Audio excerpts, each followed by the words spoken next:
Boa noite, todas e todos, companheiras, companheiros. Vamos começar hoje nossa live hoje. E eu gostaria agora, antes da gente dar início à live propriamente dita, ao debate, à discussão, gostaria de saber se está todo mundo aí ouvindo bem, se vocês estão me ouvindo bem, estão vendo bem, se está tudo ok. Então, é importante esse retorno para a gente saber aqui, para a gente se organizar. Professor, dá uma boa noite aí também, para ver se o seu som está legal. Boa noite a todas e a todos. Espero que estejam todos bem, espero que seus familiares estejam bem e sejam bem-vindos a essa nossa atividade. Professor, dá uma boa noite aí também, para ver se o seu som está legal. Boa noite. Então, pessoal, vamos começar aqui a nossa atividade.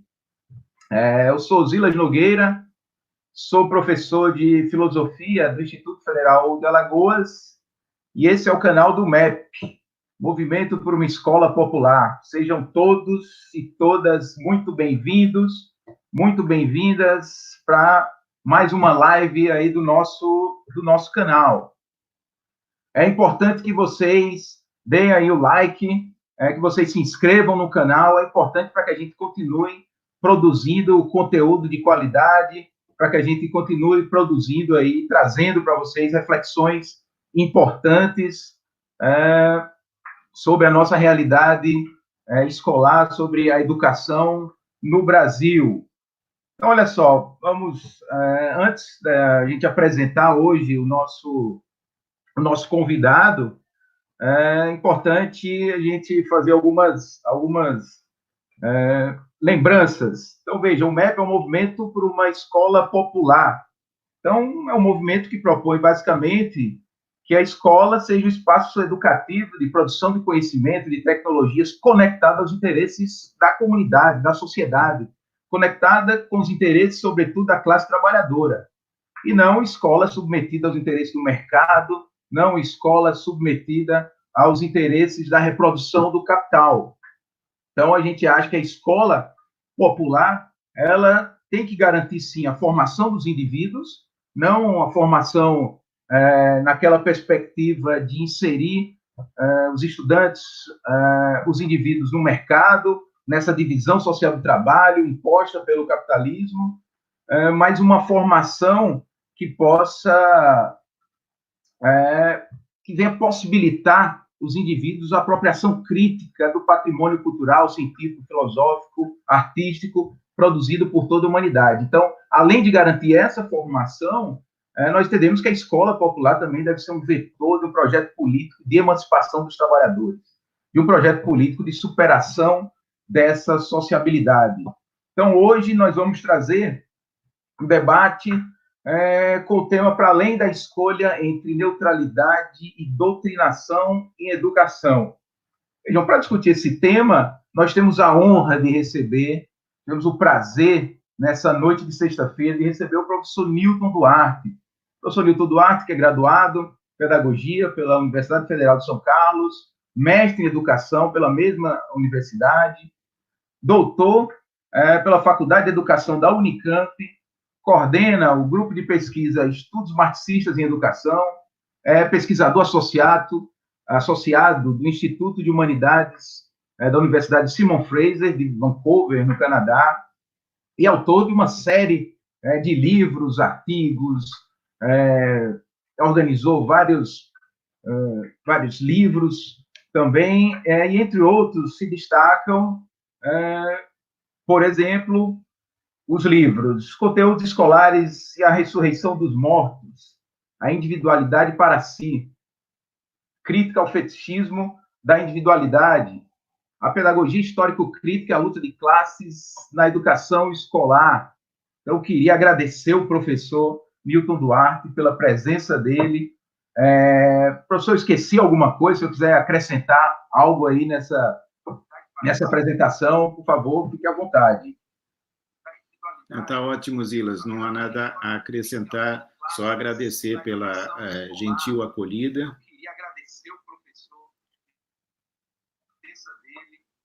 Ok, valeu, professor.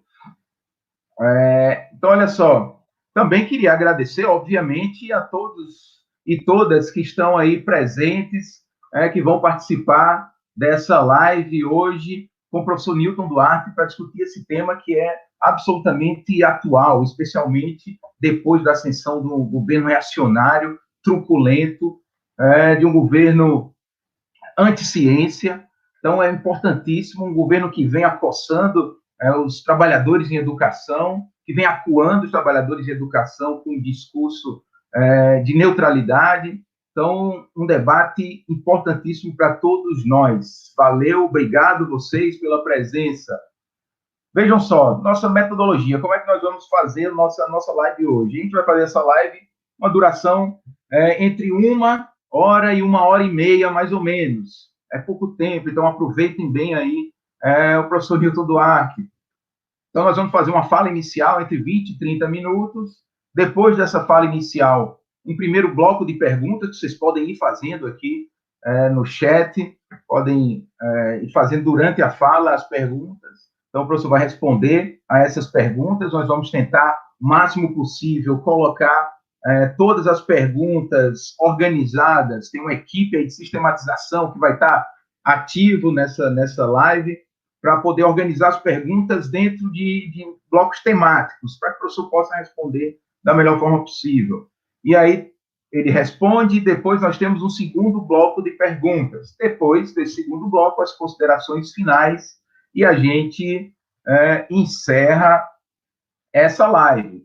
Então, de novo, queria enfatizar a todo mundo, por favor, se inscreva aí no canal, dê o like, o joinha, aí para que a gente possa continuar produzindo esses conteúdos. Lembrando que nós temos uma programação que depois eu vou passar para vocês também, essa programação aqui do canal do MEP. Então, sem mais delongas, vamos começar lá com o professor Newton Duarte, agradecendo o professor mais uma vez. Professor, agora é com você.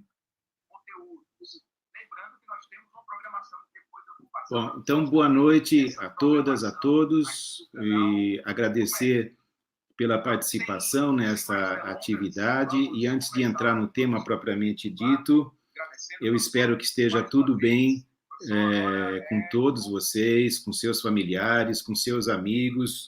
Continuem em casa, continuem se protegendo, continuem protegendo a sua família. Isso é muito importante nesse momento. Queria agradecer aos organizadores da atividade pela oportunidade que estou tendo de poder compartilhar com vocês algumas ideias, algumas reflexões que tenho desenvolvido a partir de uma pesquisa que venho realizando desde o ano passado, uma pesquisa de pós-doutorado na Universidade Simon Fraser, em Vancouver, Canadá, junto ao Instituto de Humanidades, e agora já de retorno ao Brasil, dando continuidade a essa pesquisa, a esses estudos. E gostaria já de início, então, dizer que para a realização dessa pesquisa conto com o apoio, em primeiro lugar, da minha universidade, a Unesp, Universidade Estadual Paulista, Faculdade de Ciências e Letras, Departamento de Psicologia e Educação, onde trabalho, e também contei com o apoio da FAPESP nos meses de novembro, dezembro, janeiro e fevereiro, na forma de uma bolsa para a realização de pesquisa no exterior.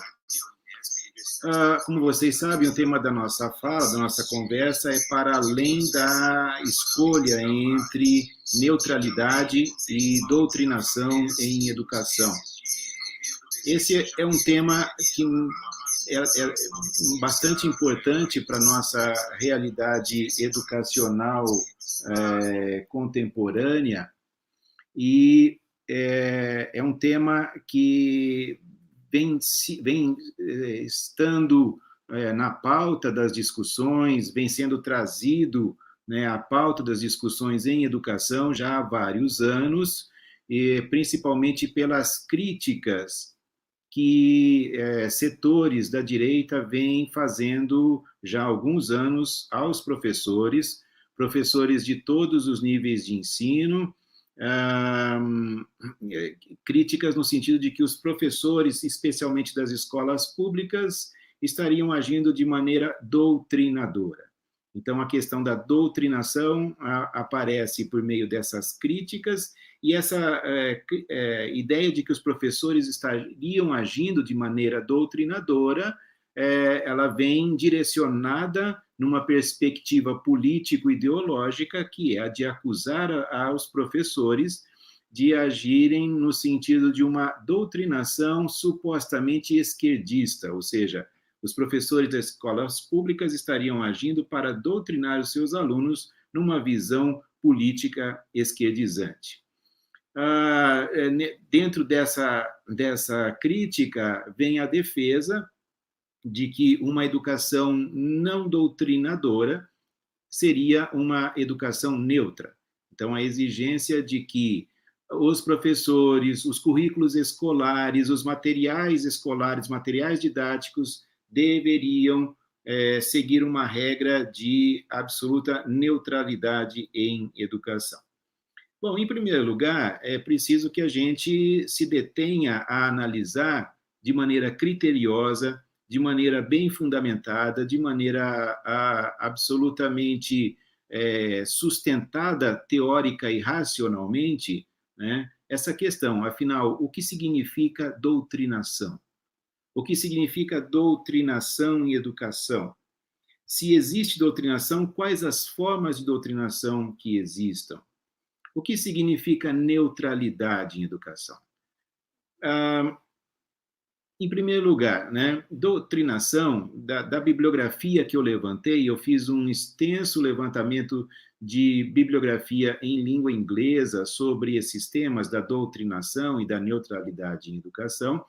A bibliografia que levantei mostra que há uma variedade de perspectivas de análise do que seja doutrinação e do conceito de doutrinação. Então, há autores, uma quantidade razoável de autores, que considera a doutrinação um fenômeno negativo e indesejável na educação, especialmente na perspectiva de uma educação democrática. Então, uma educação democrática deveria evitar a todo custo o processo de doutrinação.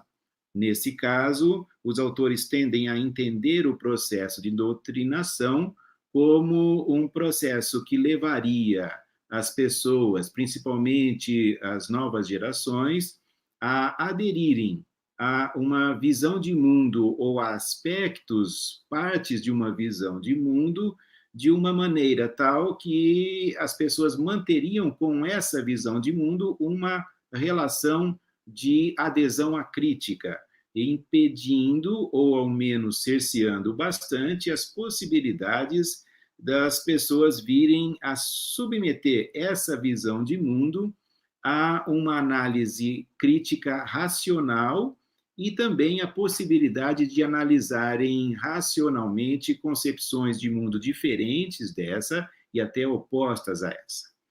Estou aqui fazendo uma espécie de síntese, de resumo do que seria essa visão do conceito de doutrinação, porque devo assinalar também que há uma variedade grande de entendimentos do que seja esse conceito entre os autores, e mesmo os autores, esse grupo de autores que tende a ver doutrinação como algo indesejável e negativo em educação, eles divergem, e às vezes divergem bastante, sobre o próprio conceito de doutrinação e aspectos desse conceito. Por outro lado, existem autores também que entendem que a doutrinação ela não é de todo negativa, que em várias situações ela seria necessária, e então trabalham o conceito de doutrinação de uma maneira diferente desse primeiro grupo que mencionei. E, por fim, existiria até um terceiro grupo de autores que tende a considerar que o conceito de doutrinação não acrescentaria muito à análise concreta dos fenômenos educativos. Tende a considerar que o conceito de doutrinação muitas vezes mais atrapalha do que ajuda. Pelo nosso tempo aqui, eu não entrarei, seria bastante cansativo, eu entrar aqui nos detalhes, nas minúcias dessas análises. Apenas assinalo que, para efeito aqui da nossa conversa de hoje, eu trabalharei com a primeira visão de doutrinação, ou seja, que doutrinação é um processo não desejável em educação, numa perspectiva democrática, é um processo não desejável na formação humana, na perspectiva de desenvolvimento da autonomia intelectual e moral das pessoas, e que, portanto, nós precisamos caminhar no sentido de superar as várias formas de doutrinação. Só que aí precisamos acrescentar o seguinte: muitas críticas feitas à educação, afirmando que nós, educadores, seríamos doutrinadores, elas são críticas arbitrárias, porque elas consideram como doutrinação tudo aquilo que possa se posicionar contrariamente a uma determinada ou a determinadas visões de mundo que já estão estabelecidas e naturalizadas e que muitas vezes são essas visões de mundo já estabelecidas e naturalizadas, aceitas de uma maneira naturalizante, ou seja, a crítica, elas também são resultados de doutrinação.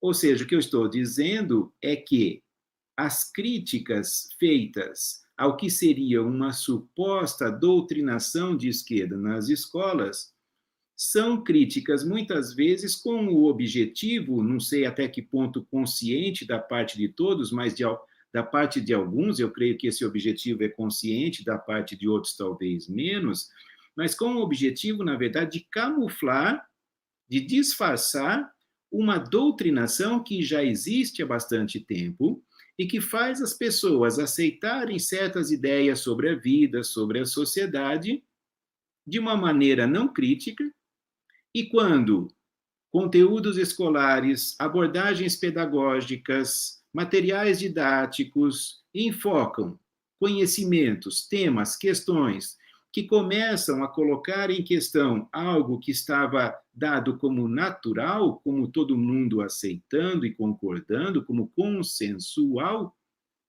aí acusa-se isso de doutrinação. Então, nós precisamos discutir a sério o que é doutrinação e quais as formas de doutrinação. Por exemplo, uma doutrinação que vem acontecendo há décadas na realidade social brasileira é aquela que faz com que as pessoas aceitem a visão de mundo neoliberal. A visão de mundo que naturaliza a ideia de que o mercado é a solução para os problemas humanos, que o mercado é a única e a melhor forma de produção daquilo que os seres humanos necessitam e que todas as consequências da organização da sociedade nessa forma capitalista de funcionamento da produção, que chamam de mercado, todas essas consequências seriam desejáveis, seriam positivas, seriam naturais. As pessoas são doutrinadas a pensarem dessa forma. Nós temos sido doutrinados a aceitarmos isso há décadas. Então, vamos discutir o que é doutrinação. Vamos discutir quem está doutrinando. Vamos discutir se a escola está doutrinando e de que forma está doutrinando, mas também vamos discutir como as redes sociais estão doutrinando, vamos discutir como os meios de comunicação estão doutrinando, vamos discutir como as empresas estão doutrinando, vamos discutir como as igrejas estão doutrinando. Então, vamos discutir a sério o que seja doutrinação, vamos discutir quais são as formas de doutrinação, para aí sim nos posicionarmos em relação àquilo que consideramos que deva ser superado. E aí a questão da neutralidade. Afirma-se que a melhor forma de... que a forma de enfrentar a doutrinação na escola seria a da neutralidade. Quem já estudou minimamente a história da educação brasileira sabe que esse tema da neutralidade na educação não é novo. Não é de hoje que trazem a defesa da neutralidade em educação. Na época da ditadura militar, de 64 a 85, A neutralidade era defendida em educação por meio do chamado tecnicismo. O tecnicismo afirmava que a educação tem que ser eficiente, eficaz, que o professor tem que ser um eficiente executor de planejamentos, de currículos, de objetivos educacionais e etc. E jamais o professor deveria, então, assumir posições políticas, defender valores éticos na educação que não fossem aqueles já assumidos, entre aspas, naturalmente. Então, desde a ditadura, que esse tema da neutralidade já vem sendo colocado para a educação. Aí nós tivemos todo o processo de luta contra a ditadura, o processo de abertura, o processo de emergência das concepções críticas em educação, que fizeram a crítica a essa suposta neutralidade da educação no período da ditadura, que nós sabemos muito bem não foi neutralidade. Nós sabemos muito bem que era a difusão, a reprodução de uma visão de mundo, de uma visão da história brasileira, de uma visão da cultura, de uma visão da vida. Era uma posição absolutamente politizada. De neutra não tinha absolutamente coisa alguma. Bem, atualmente a questão da neutralidade vem sendo bastante colocada novamente na educação brasileira, e nessa bibliografia de língua inglesa que levantei, há também uma ampla discussão sobre neutralidade. Desde a década de 70 do século XX, essa discussão já se faz em diferentes perspectivas, desde autores que defendem a possibilidade e a necessidade de total neutralidade dos educadores, dos professores, da escola, dos currículos, dos materiais didáticos, até aqueles que se posicionam contrariamente à neutralidade e que afirmam que a neutralidade não é possível nem desejável para a educação. Há uma variedade grande, assim como em relação ao conceito de doutrinação, também em relação ao conceito de neutralidade, das possibilidades, limites e impossibilidades da neutralidade em educação, existem também diversas perspectivas, existem diversas abordagens. Alguns autores analisam de maneira bastante cuidadosa essa questão, inclusive apontando o que seria neutralidade, quais os conceitos de neutralidade, neutralidade em relação a quê, como o professor se posicionar em relação a determinadas temáticas em educação. E uma crítica bastante interessante que alguns autores têm feito, análises que eles têm feito, no seguinte sentido: do caráter arbitrário com que muitas vezes preconiza-se a neutralidade em relação a determinados temas, porque esses temas são considerados polêmicos, e, entretanto, outros temas não são aventados como temas em relação aos quais deveria haver neutralidade, porque não há polêmica, porque não são temas polêmicos. E aí há toda uma discussão. O que faz com que um tema seja polêmico? O que faz com que, num determinado momento, um tema seja considerado polêmico e depois, em outro momento, ele deixa de ser considerado polêmico?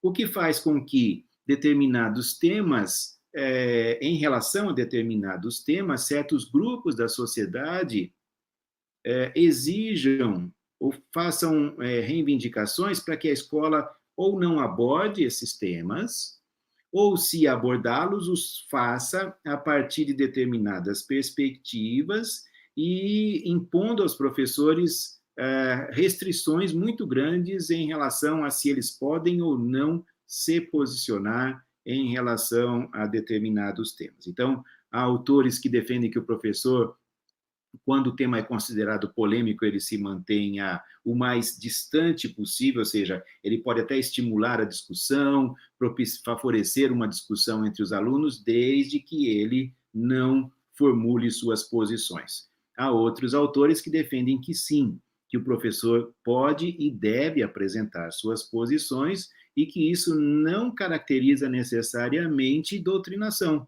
porque depende da maneira como o professor apresenta as suas posições, depende da maneira como o professor conduz os debates, como ele promove um ambiente de debate dos temas que seja um ambiente de respeito às posições divergentes, de aprender, os alunos aprenderem a ouvir as posições que são divergentes das suas, e de maneira a que se desenvolvam as ferramentas intelectuais e emocionais necessárias ao tratamento dos mais diversos temas, com a necessária objetividade e com o necessário respeito democrático para com as posições divergentes.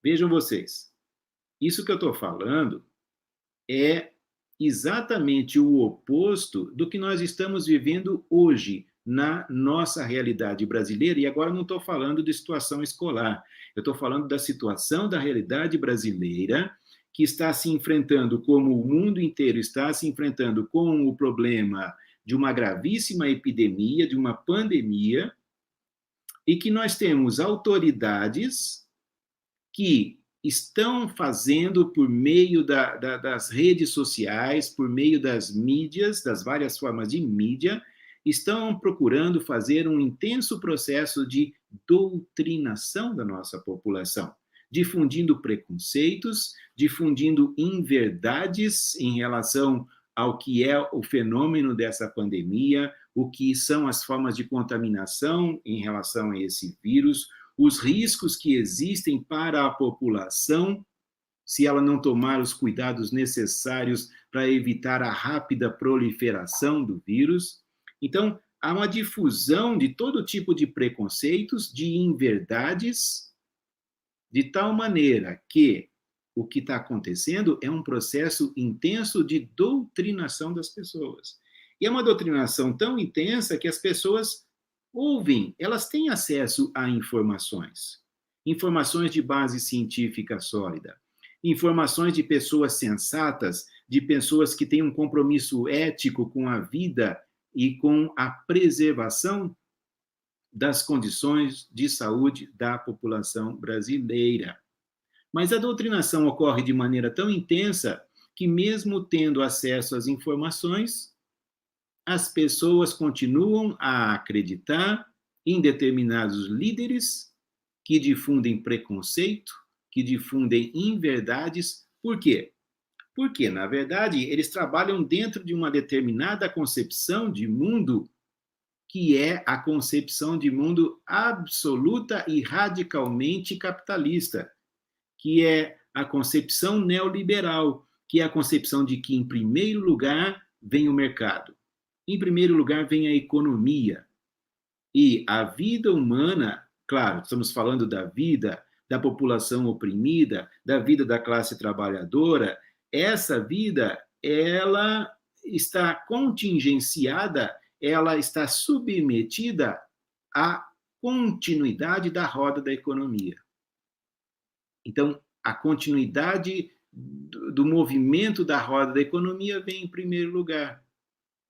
Mas isso sempre foi assim no capitalismo. Sempre essa continuidade do movimento econômico, da reprodução do capital, veio em primeiro lugar.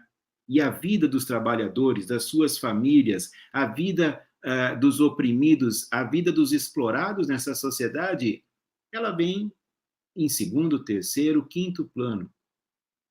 As mortes sempre foram consideradas um resultado mais ou menos inevitável em determinadas circunstâncias. O que está acontecendo agora é que isso está se explicitando de uma maneira muito clara. Voltando ao caso da doutrinação e da neutralidade, eu pergunto, quem está doutrinando nesse momento? Quem está procurando fazer a doutrinação da população brasileira? E quem está defendendo o conhecimento? Quem está defendendo a objetividade? Nós, educadores, estamos defendendo a objetividade. Os cientistas estão defendendo a objetividade. Mas não há neutralidade nessa nossa defesa da objetividade. E não há neutralidade porque nós nos posicionamos a favor da verdade. Não há neutralidade, porque nós nos posicionamos contrariamente ao obscurantismo. Eu já venho falando há algum tempo sobre o problema da difusão do obscurantismo beligerante no Brasil. O obscurantismo beligerante, ele espraiou-se pela sociedade brasileira, pela nossa cultura. Infelizmente, ele invadiu as várias esferas da vida brasileira e tornou-se discurso oficial. Tornou-se discurso oficial de tal maneira que governantes vêm a público dizer que as mortes causadas pela pandemia são inevitáveis, são um subproduto necessário para que a roda da economia continue girando. Isso é uma expressão muito drástica, mas fidedigna, da maneira como o obscurantismo beligerante vê o mundo. E os ataques aos cientistas, os ataques a todos aqueles que estão defendendo a vida humana, são ataques absolutamente obscurantistas. E quando eu falo obscurantismo, eu não estou me referindo à ausência de conhecimento. Porque a ausência de conhecimento ou desconhecimento sempre existe e sempre existirá na história humana. Sempre existirão aspectos da realidade que já são conhecidos, pelo menos por uma parcela da sociedade. E aí a educação, a importância da educação é a difusão, a socialização disso que já é conhecido para toda a sociedade. Mas sempre existirão campos da realidade que nós ainda não dominamos, que nós ainda não conhecemos e que continuaremos a buscar, conhecer, a avançar, a aprofundar e reformular e refazer os nossos conhecimentos. Então, o desconhecido, ele sempre existirá, porque nunca a realidade será totalmente conhecida. Mas o obscurantismo, o problema do obscurantismo não é a existência do desconhecido, é que o obscurantismo, ele é uma posição contrária à busca da verdade. O obscurantismo é uma posição contrária à luta pelo conhecimento e à difusão do conhecimento. Então, quem está fazendo doutrinação?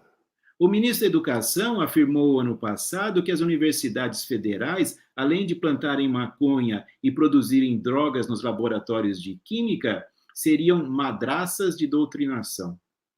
Eu pergunto, quem está fazendo doutrinação? São as universidades federais? São os cientistas? São os pesquisadores? Somos nós os educadores? Ou são aqueles que fizeram do obscurantismo o discurso oficial, infelizmente?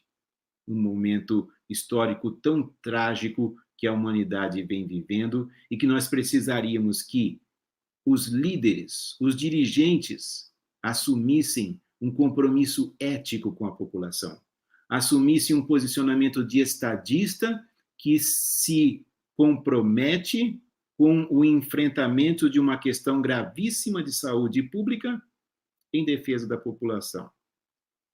Bem, e aí, o tema da doutrinação e da neutralidade em educação, ele se conecta à discussão sobre o conhecimento, sem dúvida, né? Sobre a objetividade do conhecimento, sobre a necessidade de defendermos uma educação que socialize o conhecimento nas suas formas mais ricas, mais desenvolvidas, nas ciências, tanto ciências da natureza como ciências humanas, ciências da sociedade, nas artes e na filosofia.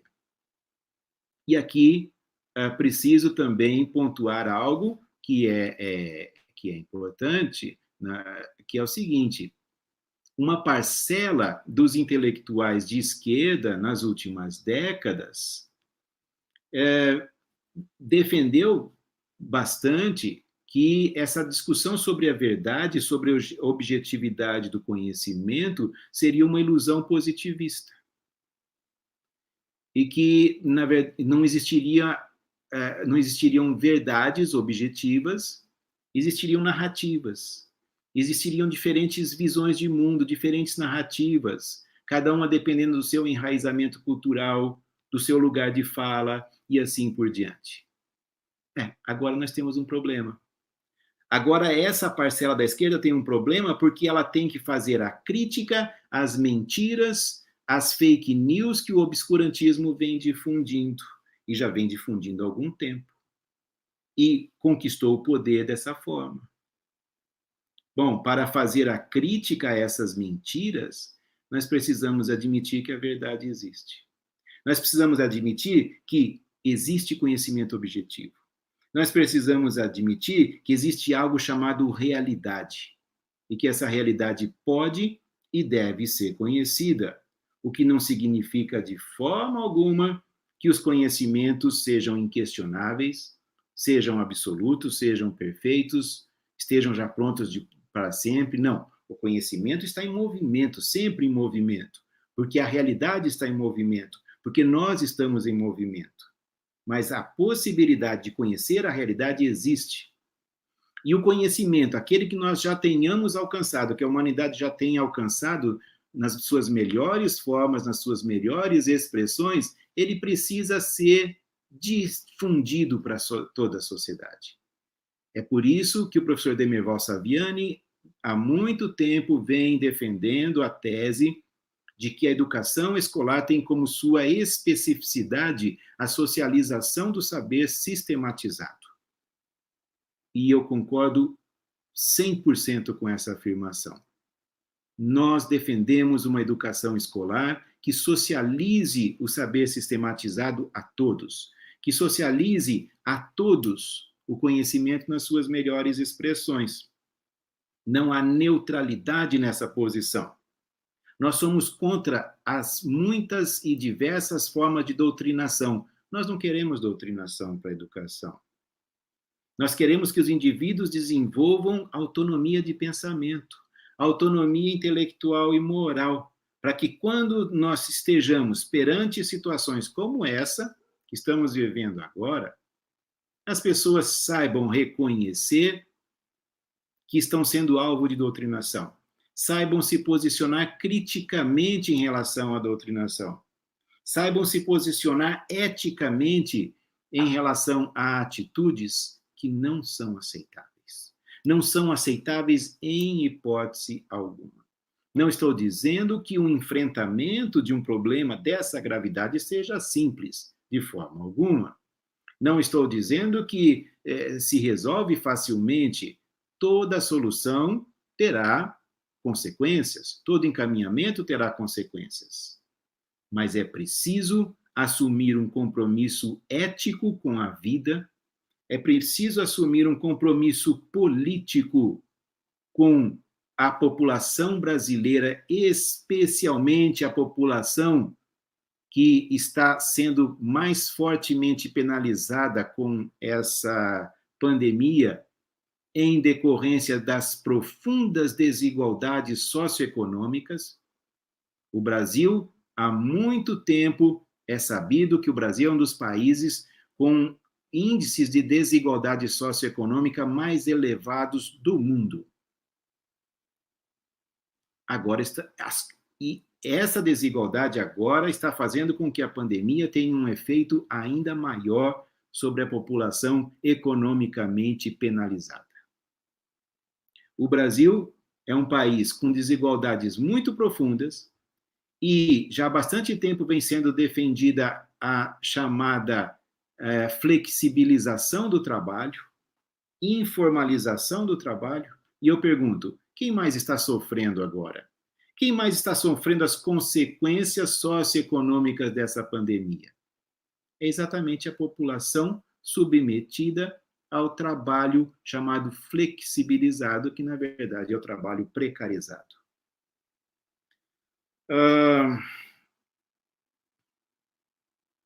Nós precisamos, como educadores, como pesquisadores, como cidadãos da sociedade brasileira, nós precisamos assumir um compromisso na educação com a luta contra o obscurantismo, com a luta contra a doutrinação neoliberal obscurantista a qual vem sendo submetida a sociedade brasileira, E isso não é uma questão puramente teórica, isso não é uma questão só de alguns pesquisadores e alguns intelectuais, artistas, cientistas, isso é uma questão que afeta a toda a população, a todos os indivíduos. Por isso que eu quis trazer esse tema para a nossa discussão hoje, porque eu acho que é um tema que se relaciona diretamente com essa realidade que estamos vivendo. Acho que agora poderíamos passar, então, para o debate, para as questões, até para poder esclarecer melhor certos aspectos. Então, professor, obrigado, excelentes reflexões aí. Momento. Acho que agora poderia... Então, excelentes reflexões para a gente e vamos começar as questões que foram colocadas aqui. Antes de começar, eu gostaria de dizer o seguinte, o nosso cronograma de lives aqui no canal, importante a gente estar colocando para que as pessoas possam também vir assistir aqui em outro momento. Então, 23/4, às 17h30, vamos ter o Jefferson e a Isis discutindo pandemia e EAD, limites e possibilidades para uma escola popular. No dia 30/4, às 19 horas, teremos Lucília Machado, a importância da Politecnia na atual conjuntura. No dia 4/5, às 19 horas, teremos novamente o professor Gaudêncio Frigoto, Juventude e Trabalho no Pós-Pandemia. No dia 12/5, às 19 horas, Dante Moura, a importância da rede federal na atual conjuntura de pandemia. Então, é uma programação excelente que todos e todas estão convidadas a participar também dessa programação. Além disso, também tem uma live que vale a pena a gente conferir. Mulheres em tempos de pandemia, política, feminismo e solidariedade. 19/4, às 16 horas, no Facebook. Essa live é organizada pelo coletivo feminista classista Ana Montenegro. Então, agora vamos às perguntas, professor. Vejam, a gente tentou organizar aqui as perguntas por temáticas, e aí eu vou fazer uma questão só, mas a partir de várias que chegaram aqui. Certo? Então, tem uma questão sobre qual a função da igreja na difusão da ideologia autoritária, antidemocrática na escola pública. Então, teve várias perguntas relacionadas à religião, à igreja. Então, a gente faz essa que contempla outras que já apareceram aqui. Uma questão sobre qual a função da igreja na difusão da ideologia autoritária. Quando se fala igreja, aí existe uma generalização, né? Porque, na verdade, existem igrejas. Igrejas de... Está dando interferência aí, se eu puder desligar aí.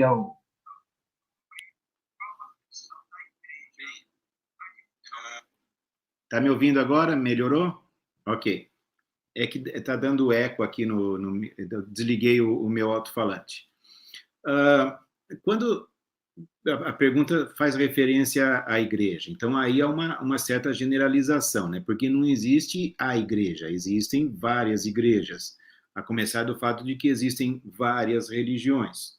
Então, e dentro de cada religião existem as diferentes interpretações, etc., embora, é claro, né, as religiões tenham seus dogmas, e esses dogmas não permitem, porque são dogmas, né, ou se aceita ou não se aceita. Por exemplo, a religião cristã, um dogma central para a religião cristã é a divindade de Cristo. Então, alguém que não aceite a divindade de Cristo, não veja Cristo como Deus, então não pode ser cristão. Pode até estudar sobre o cristianismo, pode concordar com certas ideias do cristianismo, discordar outras ideias, mas não será cristão porque não aceita o dogma da divindade de Cristo.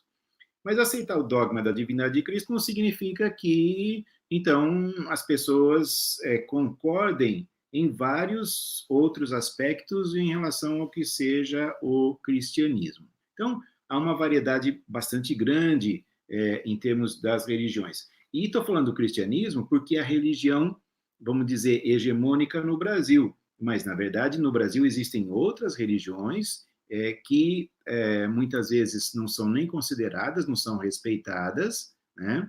E que abordam a vida humana de uma outra maneira, com outras perspectivas, com outros pontos de partida e assim por diante. Então, não dá para generalizar, não dá para dizer a religião de um modo geral, né?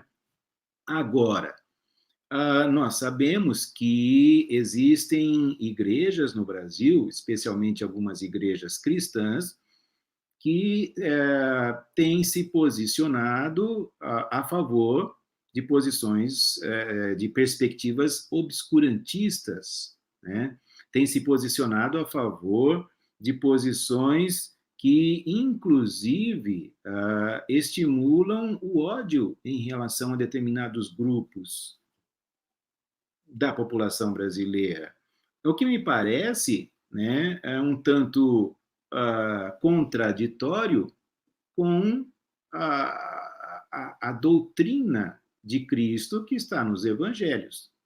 Embora, né, do ponto de vista da história do cristianismo, né, as lutas, as formas de opressão, né, enfim, o derramamento de sangue esteja presente na história do cristianismo.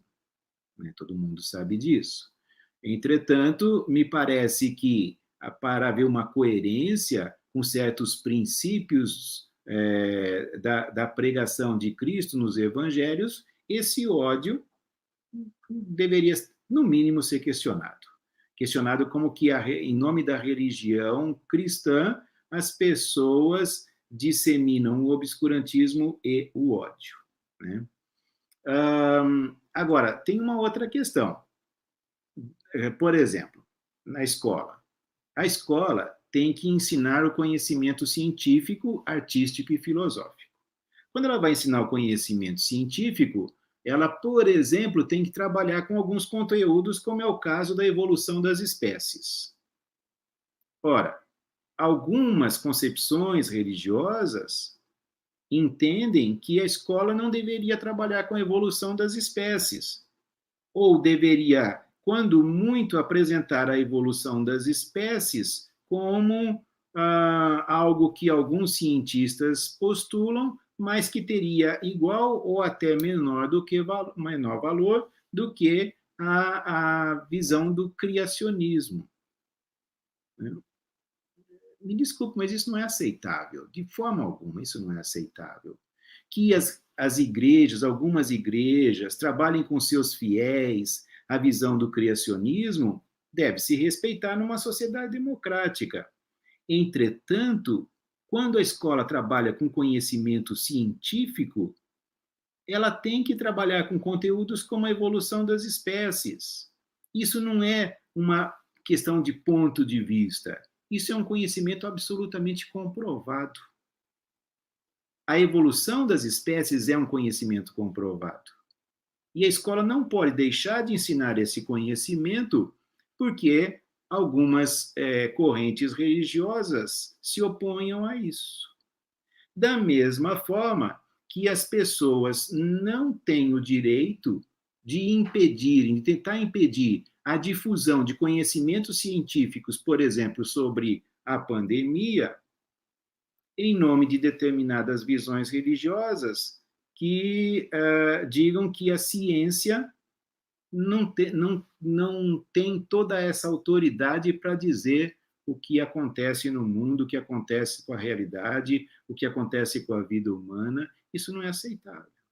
De forma alguma isso é aceitável. O que não significa, também de forma alguma, desrespeito para com o direito das pessoas de terem suas crenças religiosas. Nós estamos numa sociedade democrática, ou pelo menos supõe-se que estejamos, e por estarmos numa sociedade democrática, a pessoa tem direito a ter suas crenças.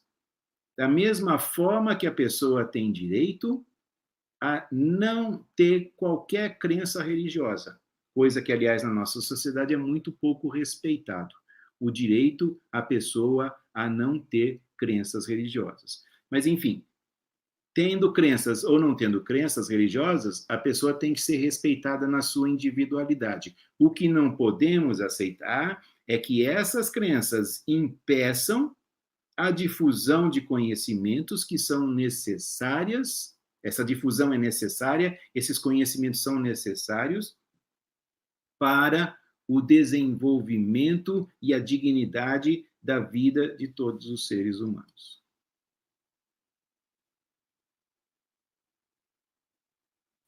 Professor, temos aqui mais uma série de questões, enfim. Havia prometido ao senhor que não ia fazer muitas questões ao mesmo tempo, mas é porque tem muitas aqui, eu vou fazer umas 4 que organizaram aqui mais ou menos na mesma temática. Então, vejam só, primeiro, a doutrina, em seu conceito puro, independentemente do campo, tem um viés enganoso? É manipulação ou influência? A diferença do ponto de vista ético entre os dois? Outra. Ô Zilas. Oi. Pode repetir essa questão? Eu não ouvi bem. Posso. É a doutrina em seu conceito puro, independente do campo, tem um viés enganoso. É manipulação ou influência?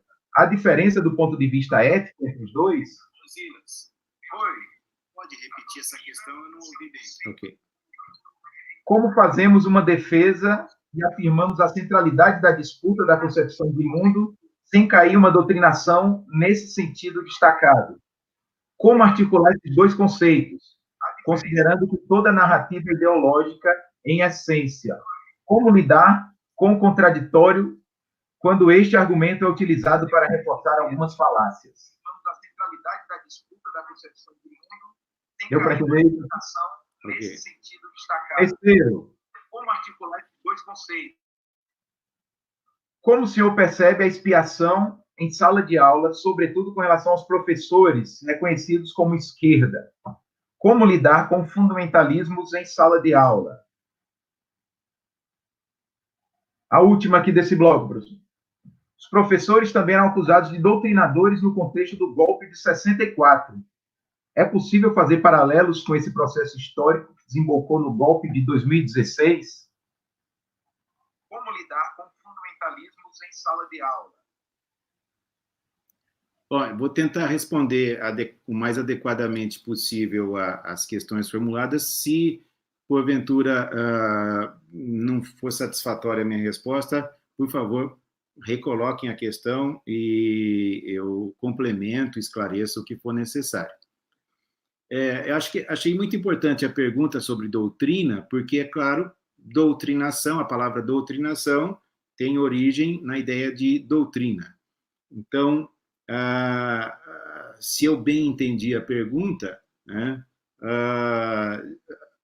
a ideia de doutrina, ela leva necessariamente a ideia de doutrinação, né, e o como entender isso do ponto de vista ético, inclusive.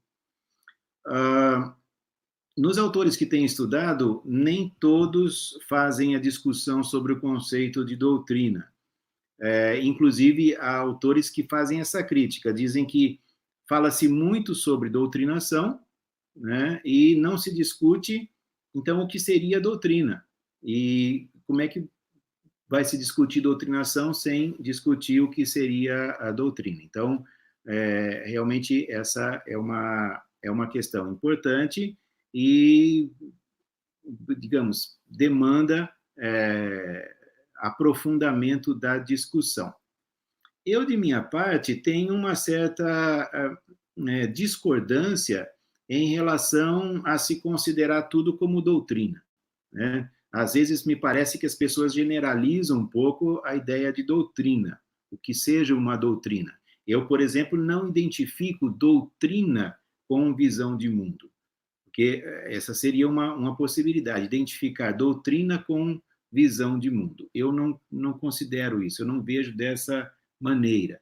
Então, eu penso que doutrina é um conceito que se aplica mais a determinadas visões de mundo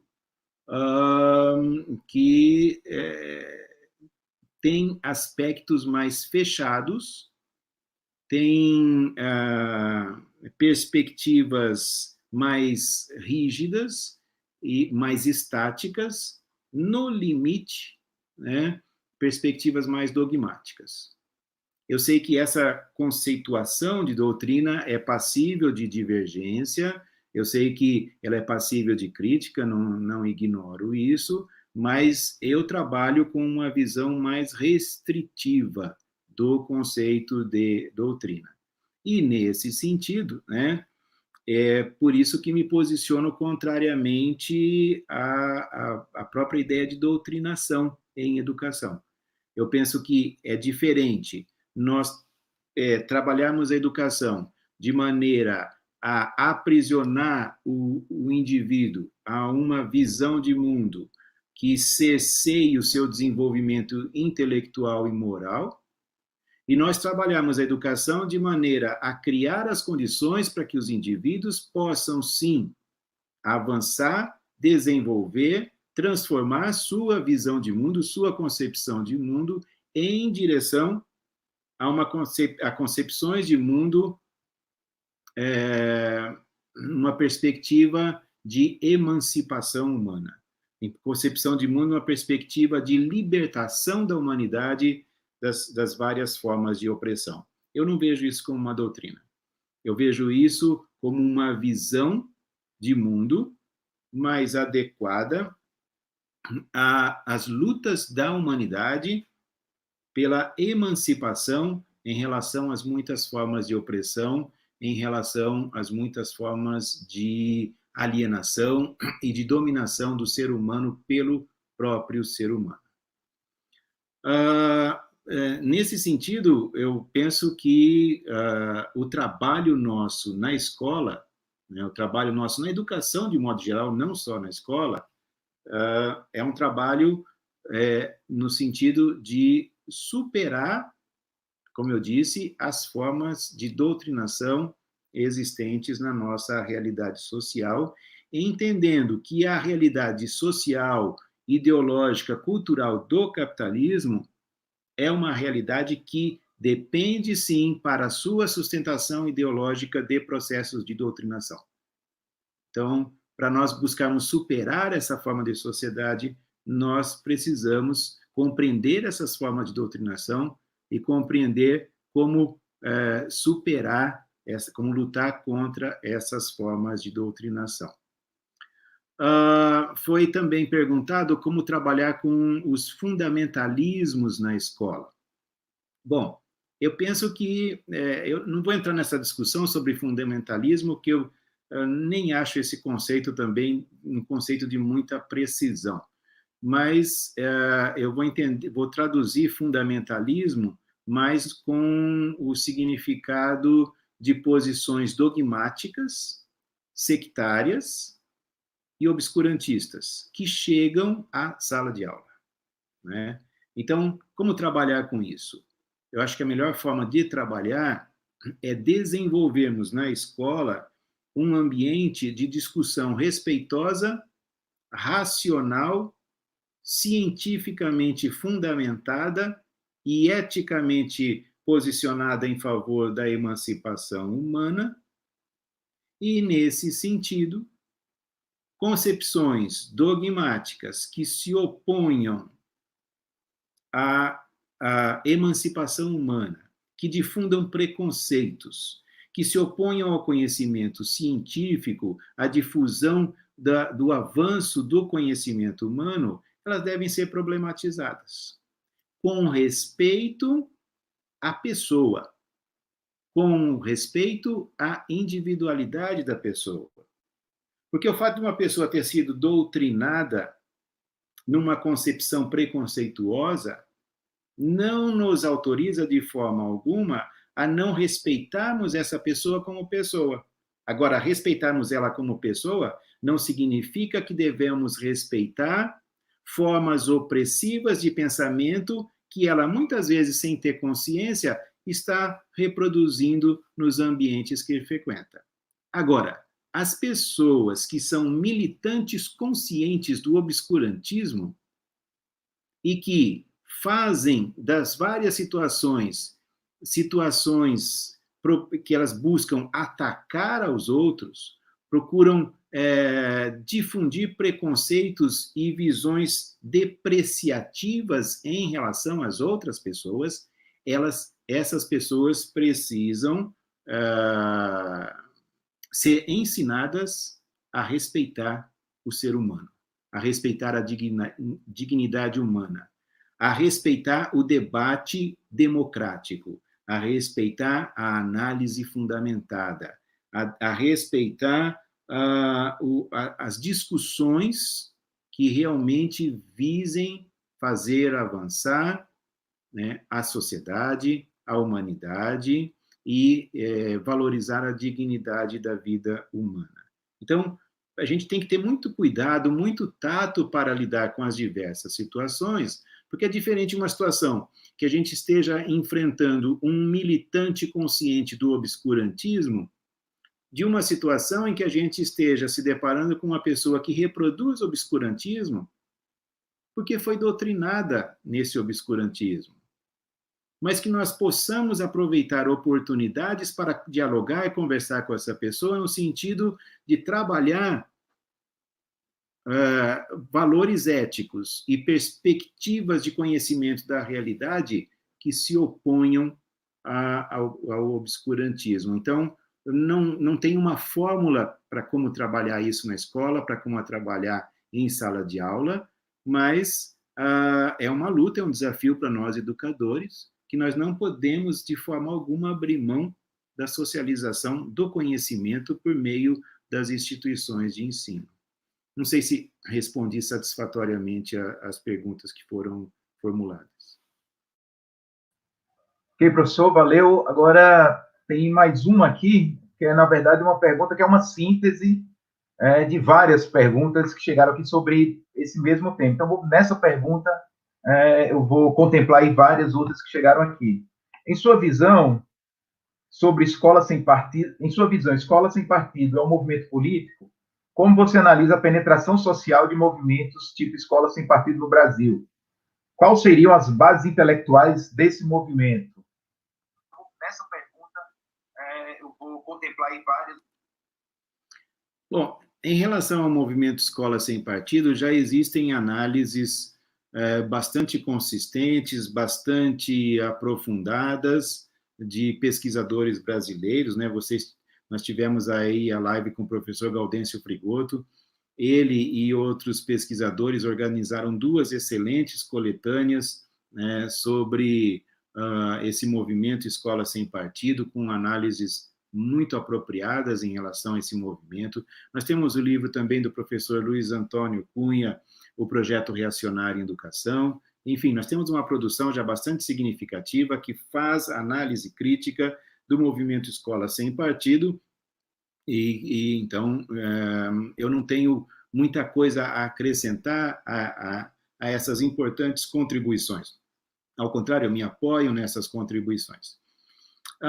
O comentário que eu faria é que o movimento Escola Sem Partido, né, ele é absolutamente contraditório, mas não contraditório no sentido de trabalhar com as contradições da realidade.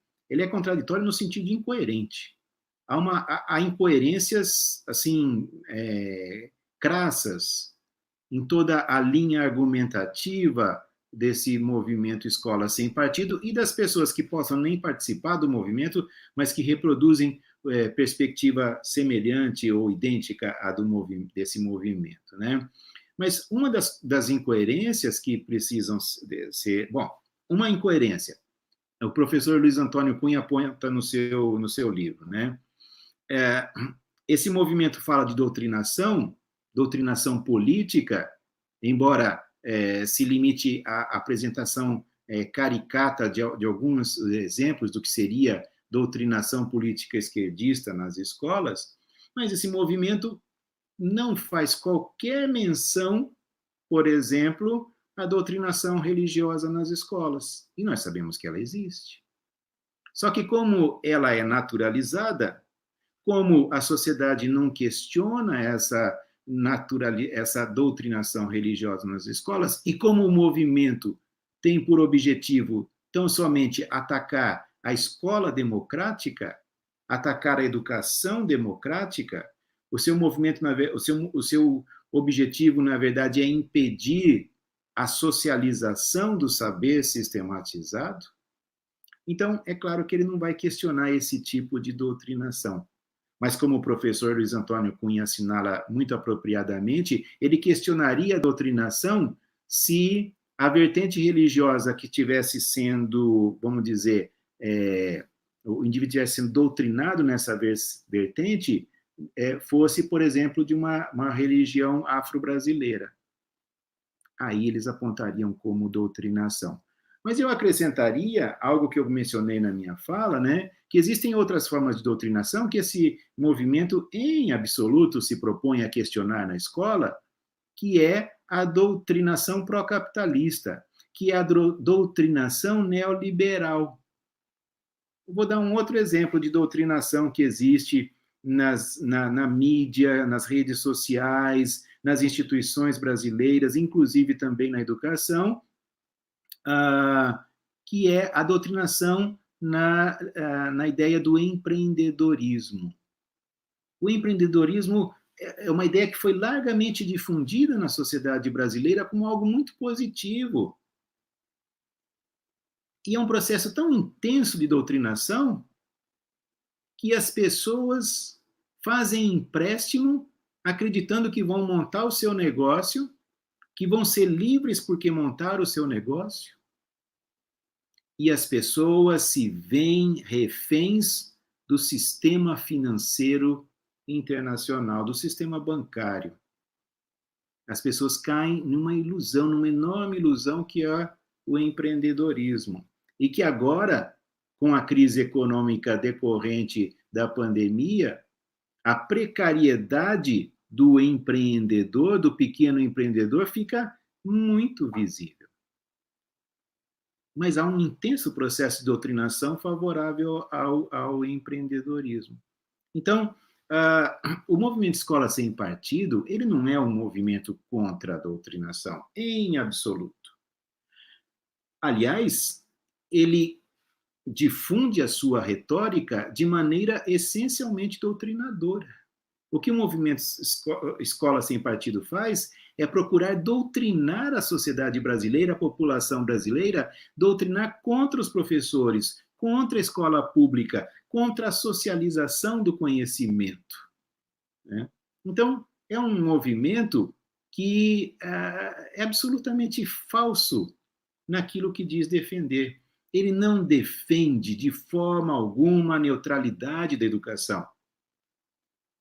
O que ele defende, na verdade, é uma educação com aparência de neutra, porque não se posicione criticamente em relação aos gravíssimos problemas que a sociedade enfrenta já há algumas décadas. O problema da destruição ambiental, o problema do agravamento, do aprofundamento das desigualdades sociais, o problema do aumento da violência em escala mundial, violência essa gerada pela lógica inerente à sociedade capitalista, e o problema da perda cada vez maior de sentido das atividades humanas, que não seja o sentido dado pela busca de dinheiro. O dinheiro tornou-se o único sentido para as atividades. E esse esvaziamento, essa unilateralização do sentido das atividades humanas, transforma-se também em esvaziamento do sentido da vida. Cada vez mais, as pessoas estão sem sentido para a vida. São problemas que a sociedade capitalista não consegue resolver porque ela cria esses problemas. Acontece que movimentos como a Escola Sem Partido não querem que essas coisas sejam discutidas. Não querem que esses problemas sejam colocados. Não estou dizendo que as pessoas tenham que concordar com, por exemplo, a avaliação que eu e outros colegas fazemos desses problemas. Não, as pessoas podem ter uma visão completamente diferente desses problemas. Mas isso precisa ser colocado em discussão. Por exemplo, no caso da destruição ambiental, a questão da obsolescência programada. Como é que podem dizer que o capitalismo pode desenvolver uma produção sustentável, um modo de produção sustentável do ponto de vista ambiental, se a produção é regida pela lógica da obsolescência programada? E eu pergunto, essa não é uma questão que deveria ser discutida com as novas gerações? Essa é uma questão em relação à qual os professores deveriam se manter neutros, ou seja, calados diante do fato de que a obsolescência programada destrói os recursos naturais, polui o planeta e, no limite, cria condições insustentáveis para não só para a vida humana, mas para a vida em geral nesse planeta? Então, o movimento Escola Sem Partido, o que ele quer evitar é que o conhecimento seja difundido gerando esse tipo de discussão.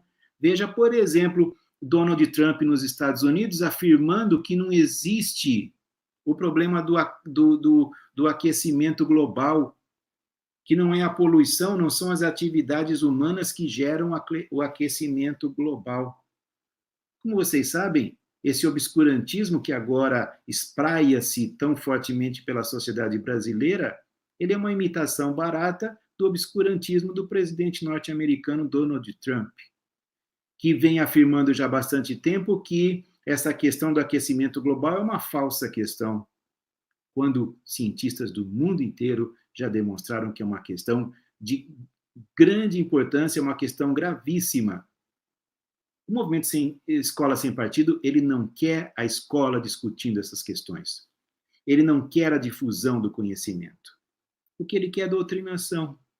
Doutrinação dentro de uma visão de mundo que se limita às pessoas se levantarem todos os dias para irem trabalhar sem nunca questionarem para onde o mundo está caminhando, para onde a sociedade está caminhando e o que está sendo feito da vida humana.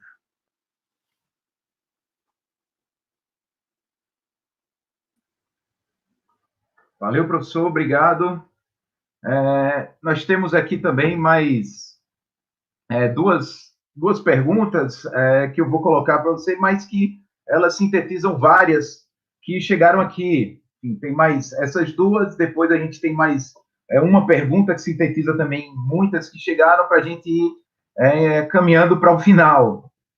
Pessoal, então é o seguinte, a pergunta é a seguinte, a EAD está sendo utilizada até na educação infantil, devido à suspensão de aula para a prevenção do Covid-19. Como organizar os educadores para resistir? A outra pergunta, que também está dentro desse tema, mas que propõe pensar sob outro ponto de vista, é o seguinte: o ensino remoto não é uma boa opção, mas os filhos das elites continuam a ter acesso a cursos, biblioteca particular e tecnologias diversas. O que fazer para os filhos da classe trabalhadora? Mas que... Bom, primeiro eu vou responder a questão fora do contexto da pandemia e então tentar abordá-la no contexto da pandemia, né? Mas eu entendo que a pergunta foi feita nesse contexto. Fora do contexto da pandemia, as pessoas que me conhecem, que conhecem meus escritos, minhas palestras, minhas aulas, etc., sabem que eu não sou favorável à EAD como como substituição à educação presencial. Eu sempre fui e continuo favorável à educação na sua forma presencial. A educação escolar, ela precisa ocorrer na sua forma presencial. A EAD não tem condições de ter a qualidade humana necessária à educação escolar e essa qualidade, ela só é possível na educação presencial. Então, primeiro comentário. Isso não quer dizer, porém, que eu seja contra o uso das tecnologias de informação, de comunicação, no sentido de enriquecimento da formação, da educação, do acesso ao conhecimento. Seria uma visão retrógrada, né, dizer que as tecnologias não possam ser usadas, não devam ser usadas para enriquecimento da formação. Agora, enriquecimento é uma coisa, complementação é uma coisa, outra coisa é substituição. Então, eu entendo que as tecnologias não substituem a relação professor, aluno e livro. A relação educativa precisa ter professor, precisa ter aluno, precisa ter livro em contato presencial. Colocado isso, né, e colocado que as tecnologias podem ser usadas para complementação. E fazer mais um comentário. Já há bastante tempo venho sendo crítico da ideia de que a existência das chamadas novas tecnologias de informação e comunicação tenha criado algo que possa ser chamado de sociedade do conhecimento, ou seja, que o acesso ao conhecimento estaria plenamente democratizado, tornando dispensável a escola como instituição de socialização do conhecimento. No meu entender, isso é um mito, isso é uma ilusão, não existe essa tal sociedade do conhecimento, né?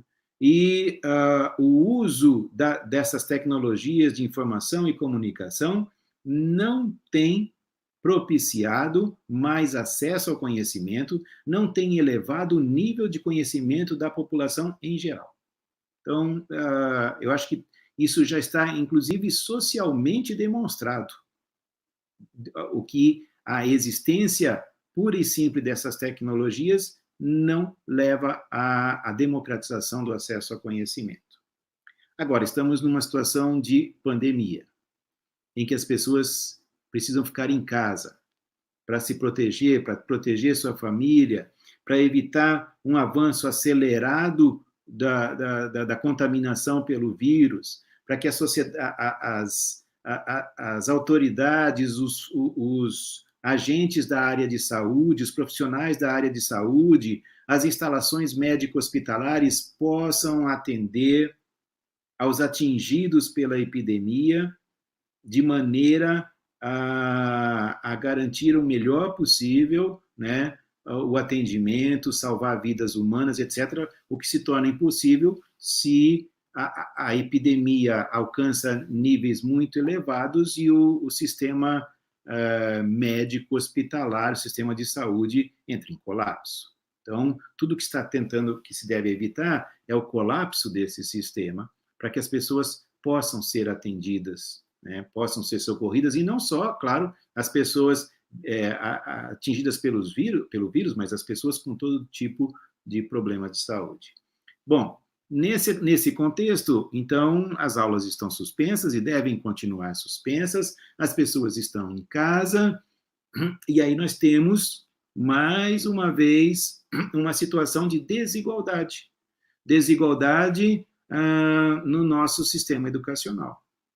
Nós temos a situação em que alunos de escolas privadas que tenham acesso à internet de banda larga, a equipamentos que permitam uma forma de comunicação mais ou menos adequada com essa que nós estamos usando no momento, que é mais ou menos adequada, né? Ela não é 100% adequada.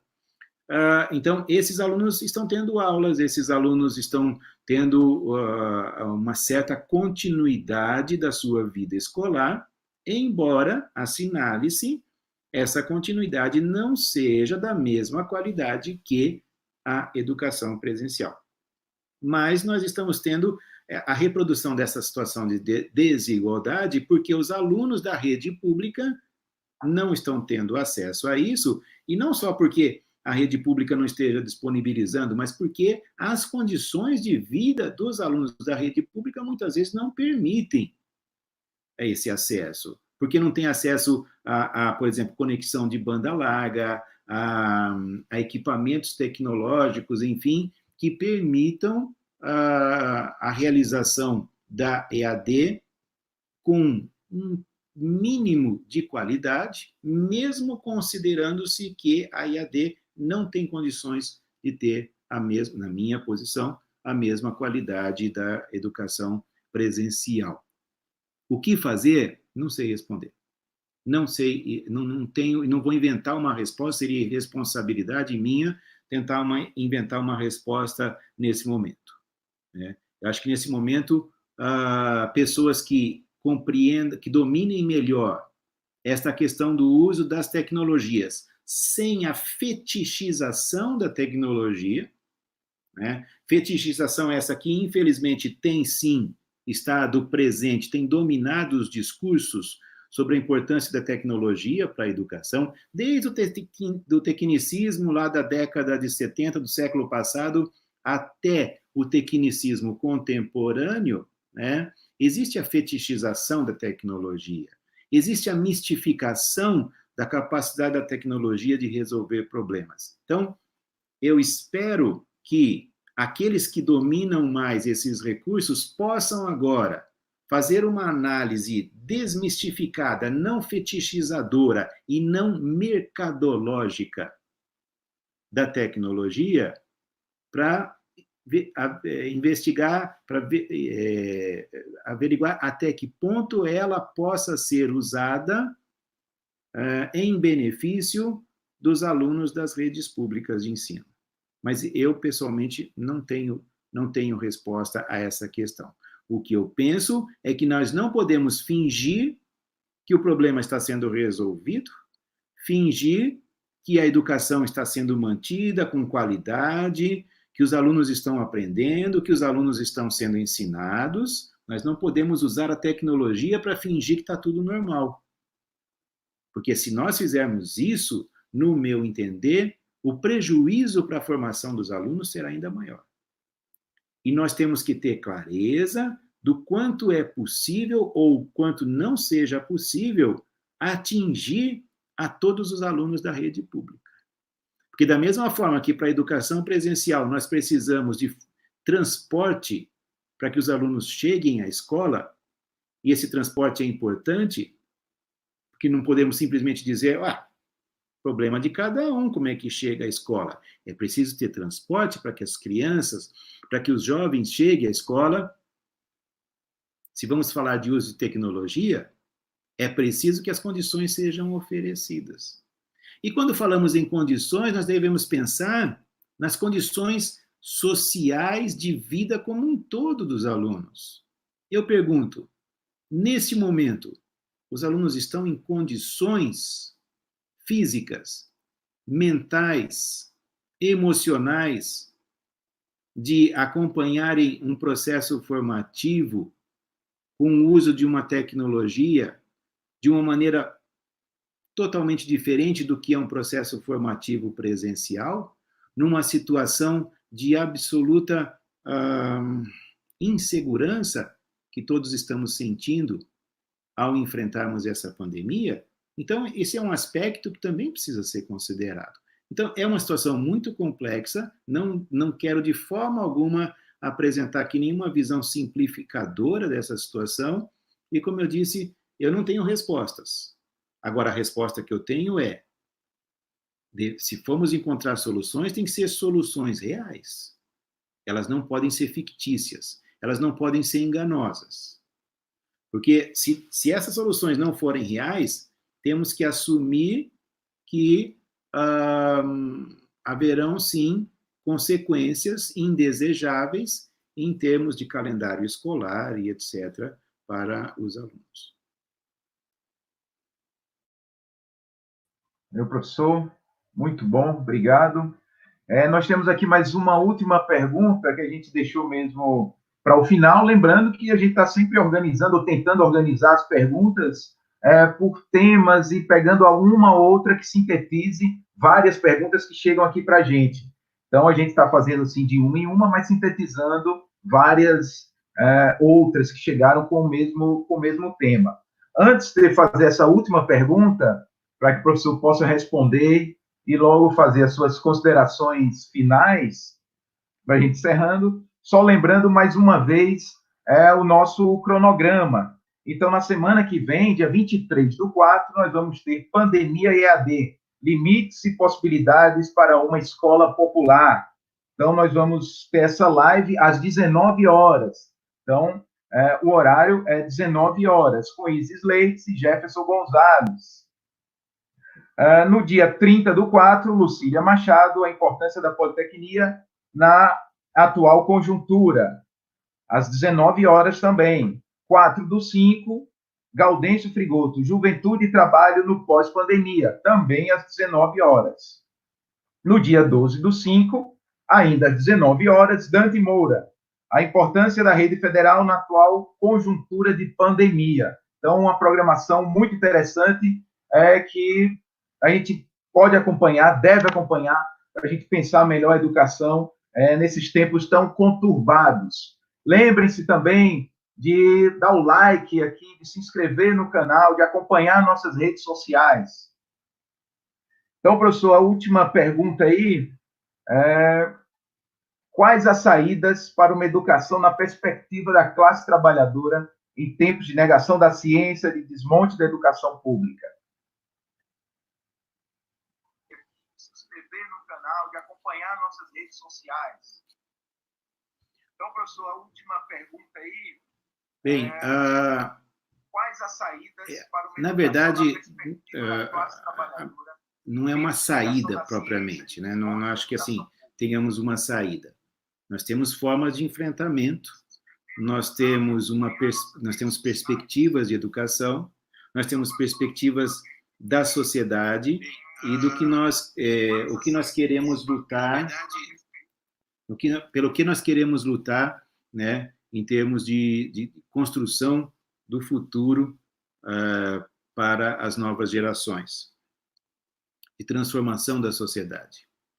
Então, nós não podemos, pelo fato de que o obscurantismo esteja tão difundido pela sociedade contemporânea, não só no Brasil, nós não podemos, por causa disso, abrir mão da nossa visão de educação, que é, como eu disse, né, a visão de uma escola democrática, de uma escola que socializa o conhecimento, a luta por um sistema público de educação que leve a todos, absolutamente todos os indivíduos das novas gerações, a todas as crianças, os adolescentes, aos jovens, leve o conhecimento científico, artístico, filosófico nas suas melhores e mais desenvolvidas e mais ricas expressões. A educação, ao lutar por esse ideal, estará assumindo uma posição que é política sem ser doutrinadora, que é política sem assumir uma posição sectária que impeça o desenvolvimento da autonomia intelectual e moral dos indivíduos. Defender a educação como uma parte importantíssima da luta pela superação de uma sociedade profundamente desigual, de uma sociedade desumana, de uma sociedade incapaz de resolver os problemas essenciais que a humanidade, com os quais a humanidade se depara na atualidade. Então, não tem uma fórmula mágica e nem tem assim uma visão absolutamente fantástica de educação.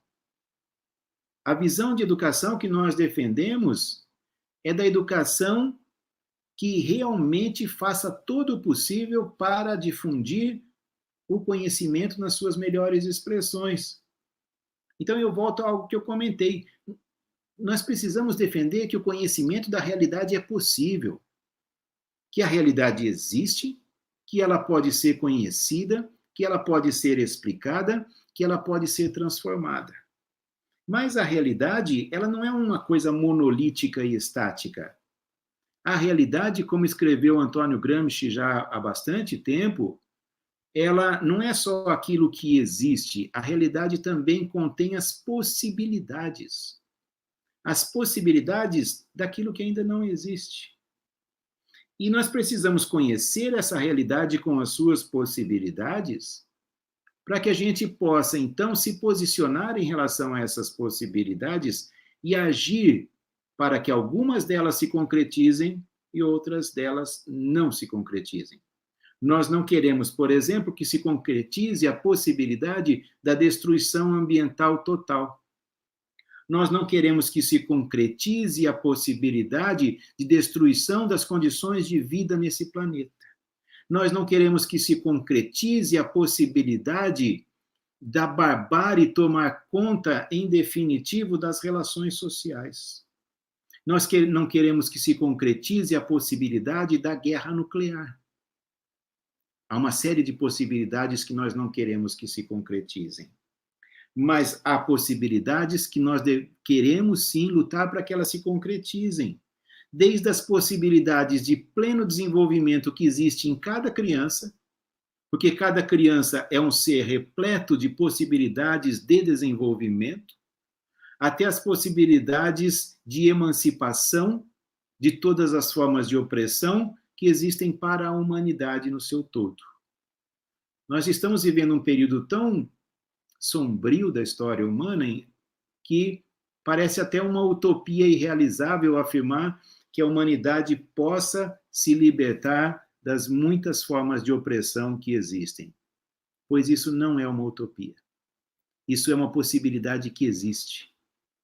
Agora, o fato das possibilidades existirem não quer dizer que elas se concretizarão espontaneamente. Para que essa possibilidade de emancipação da humanidade se concretize, é preciso haver uma mobilização coletiva ampla. E para que haja essa mobilização coletiva ampla, nós precisamos sim da educação. A educação não revolucionará a sociedade. A educação por si só não superará, não solucionará os grandes problemas que a humanidade tem diante de si. Mas a educação é parte do processo de enfrentamento desses problemas. Uma educação comprometida com a socialização do conhecimento. Essa não é uma tese nova, essa é uma tese que já vem sendo defendida pelos educadores que no Brasil e em vários outros países do mundo se posicionam em favor da emancipação humana e da educação democrática. Essa tese já existe há bastante tempo. O que nós temos que fazer é continuar a insistir nessa tese, a nos organizarmos em defesa dessa tese, porque o obscurantismo, por forte que ele pareça neste momento, ele não tem futuro. Ele não pode ser o futuro da humanidade. Nós venceremos o obscurantismo. A verdade, a difusão da verdade, a difusão do conhecimento pode vencer o obscurantismo. Eu não acredito que estejamos numa era da pós-verdade, como alguns afirmam. O que eu vejo, sim, é que há muita mentira, falsidade, falsificação da realidade sendo difundida e usada como estratégia de luta ideológica. A nossa estratégia deve ser exatamente a oposta: difundir o conhecimento, acreditar na capacidade da razão humana, acreditar nos valores éticos mais essencialmente emancipatórios, acreditar no potencial de humanidade que existe em cada criança, em cada adolescente, em cada jovem. Então, não há muita novidade no que nós defendemos para a educação. Porque, na verdade, o que nós defendemos é uma educação que se posicione contra a desumanização, se posicione a favor da dignidade da vida humana e do sentido humanizador das nossas ações em todos os campos da prática social. Professor Newton, a gente está chegando ao final aqui da nossa live, infelizmente. Eu queria agradecer mais uma vez imensamente a sua disponibilidade, as suas palavras, que sempre, ao ouvi-lo, nos enche de esperança e coragem para lutar por um mundo diferente, para lutar por um mundo que esteja além do horizonte do capital. Então, muito obrigado. E a todos que estiveram aqui também, que acompanharam nossa live. Queria agradecer todos os presentes aí que ficaram desde o início. Lembrar que estão perguntando aqui se essa live fica gravada no nosso canal. Então, vocês podem entrar no canal, aproveitem para curtir a live, para se inscrever no canal. Então, ela fica gravada lá. Muitas perguntas foram feitas, infelizmente, a gente não pôde responder, não conseguiu responder aqui, mas nas próximas lives pode ter certeza que muitas dessas perguntas vão ser contempladas, inclusive muitas que foram feitas sobre EAD. Na próxima live, com a Isis, com o Jefferson, eles vão tratar dessas questões relacionadas a EAD. Então, não fiquem tristes, acompanhem o canal, que é mais útil. Então, professor, muito obrigado, valeu, boa noite, minha gente, nós estamos encerrando aqui. O professor quer dar um tchau aí ao pessoal? Vamos tratar dessas questões relacionadas a... Sim, uma última palavra.